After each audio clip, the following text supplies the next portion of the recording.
So what did network security look like 10 years ago? Well, it's kind of funny because at the time there was a war going on between firewalls and the proxy. So you can see with the proxy really worked at all layers 1 through 7. And it had the best visibility into what that user was doing. The firewall, on the other hand, was layers 1 to 3, 1 to 4. And what that gave the IT user or the security administrator the ability to create rule sets to block certain IP address ranges, certain ports and protocols, and lock things down. Now, the firewall won that battle. And the reason why they won that battle is because if you think about hardware in those days, it was a lot harder to put high-performing applications on hardware. So the proxy was a little bit slower than the firewall. And at the time, the security administrator or network engineer would say, firewall is good enough, it does what I need for security, and I can get the throughput I need. The proxy, well, that's a little slow, and I'll go ahead and I don't need to get that much visibility. So today, the tides have turned. Just being able to block IP address ranges, certain ports, and certain protocols isn't enough. Hackers have realized that they can exploit various ports that you need to keep open. So one port in particular is port 80. Port 80 is the port you use for HTTP, which is surfing the internet. So network administrators aren't going to shut that port down because then you shut down the internet, and that just can't happen.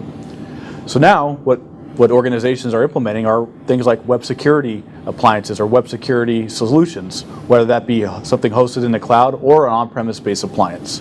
And what that does is it allows the organization to keep port 80 open, allow their users to surf the internet while scanning what the users are doing and filtering out any type of exploits or malicious code that may get in and compromise that user's PC or any device they're using. So let me dive a little bit deeper into those web security solutions. So I talked about an on-premise appliance-based solution. Well, that works great when your users are working within your corporate environment, network environment. They're on their wireless, they're on the wired, again, behind the corporate firewall, behind that web security appliance. What if your organization has multiple remote users? An organization maybe has tons of sales reps that are out and rarely come into the office. How are their endpoints and devices being protected? That's where the host solution comes into play.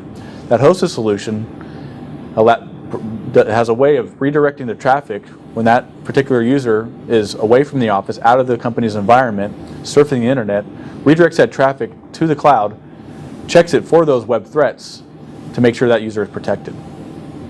So you might ask the question then, do we go with a hosted solution or do we go with an on-premise appliance solution for web security? Well, I say both. We call it hybrid hosted solution.